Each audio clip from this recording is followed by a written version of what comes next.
Last week, Hong Kong recorded a total of some 170,000 confirmed cases of COVID-19.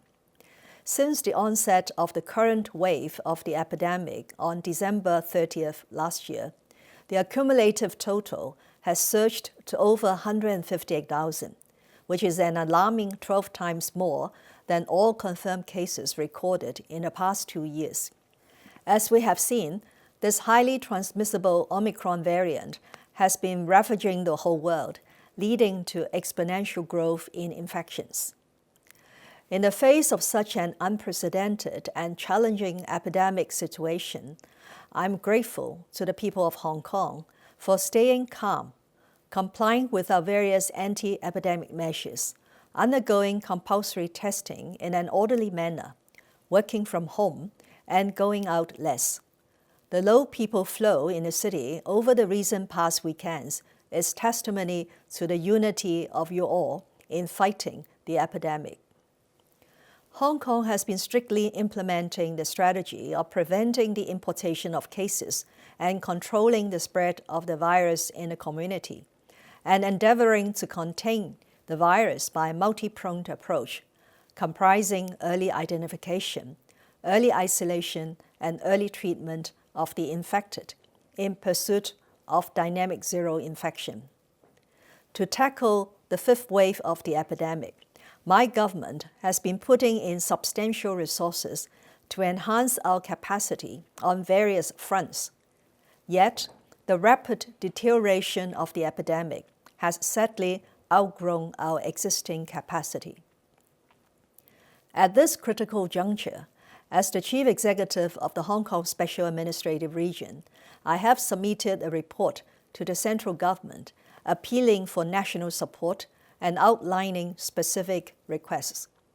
The central government is deeply concerned about the epidemic situation of Hong Kong and the well-being of the Hong Kong people. Our requests have promptly met with positive response, with all relevant parties in the mainland mobilized and coordinated in addressing the needs of Hong Kong. More and more support measures are being rolled out, including sending to us 3 batches of experts in epidemiology and critical care medicine, mobile testing vehicles, testing technicians, and nucleic acid testing personnel, commissioning mainland construction teams to construct community isolation and treatment facilities in the Lok Ma Chau Loop area and at 8 other locations in Hong Kong, ensuring medical supplies, donating to us anti-epidemic Chinese medicines, and ensuring supplies of fresh food and daily necessities. As always, the central government provides us with strong backing and unwavering support. And with this, the Hong Kong SAR government will steadfastly act in accordance with the important instruction of President Xi Jinping. We will assume the primary responsibility to stabilize the epidemic situation early and treat this as the overriding mission at present. We will mobilize all available manpower and resources and adopt all necessary measures to safeguard the lives and health of Hong Kong people and the stability of society. Fellow citizens, the coming 2 to 3 months is crucial to controlling the epidemic. I announced on February 22nd to step up our anti-epidemic efforts in 5 aspects.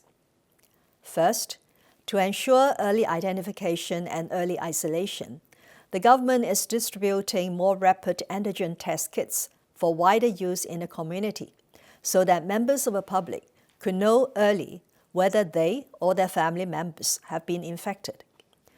We will also conduct more restriction testing declaration operations targeting higher-risk buildings.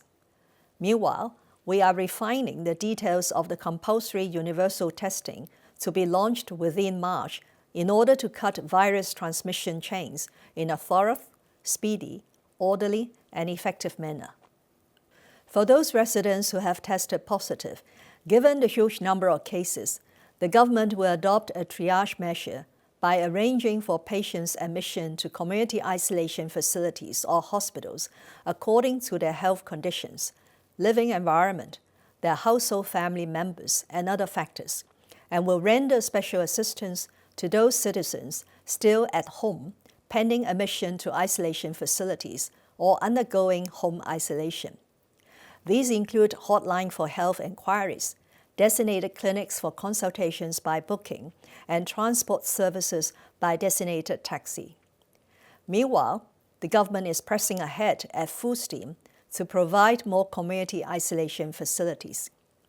In addition to existing isolation facilities at Penny's Bay and Lei Yu Mun Park and Holiday Village, extra community isolation and treatment facilities, which will come into operation in phases, include those from 3 converted unoccupied buildings in the public housing estates and 2 sizable transitional housing projects, rented commercial hotels, as well as those constructed at 8 sites and in the Lok Ma Chau Loop area. It is expected that a total of over 70,000 units or beds will be provided. The first such facility in Tsing Yi has been completed in a week's time for handover on February 28th. Second, we must adopt a targeted approach to reduce severe cases and deaths. When compared with other strains, infection with Omicron shows milder symptoms, and hospitals should be reserved for those confirmed cases that are severe or require treatment. To enhance Hong Kong's treatment capability, the central government has assigned a mainland construction team to build a hospital for contingency use in the Lok Ma Chau Loop area. Third, we have to continue with the strict border control measures, such as the place-specific flight suspension, in order to prevent imported cases from posing additional pressure on our healthcare system at this crucial juncture. Fourth, tightened social distancing measures have to be in place to significantly reduce people flow and prevent the spread. Fifth, we need to raise the vaccination rate, especially among the elderly and children.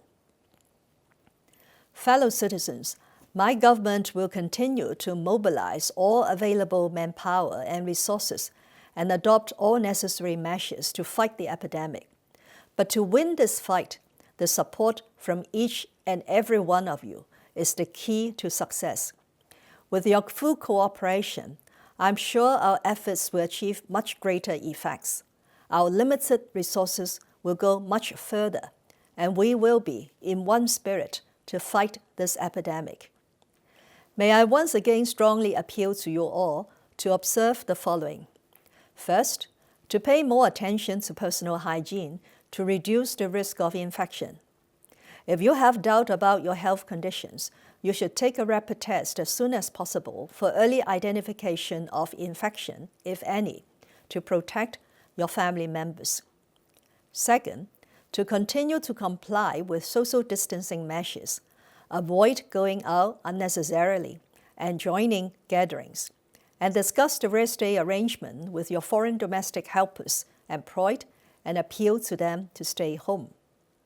Third, to observe the requirements of restriction testing declarations and the soon-to-be-launched compulsory universal testing, to undergo testing in a timely manner.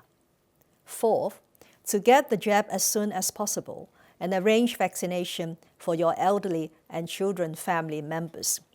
And fifth, if you are confirmed and have only mild or no symptoms, you should comply with the health authorities' triage and isolation arrangements so that the valuable ambulance and hospital treatment services can be reserved for those with greater needs. Fellow citizens, Hong Kong is a city we all love. She has encountered innumerable challenges and conquered countless difficulties with immense resilience while retaining tremendous strengths. We are now faced with a merciless epidemic and critical situation. But with the staunch support of our country, I have no doubt that Hong Kong will be able to ride out the storm again and win this battle so that our people could resume their normal lives.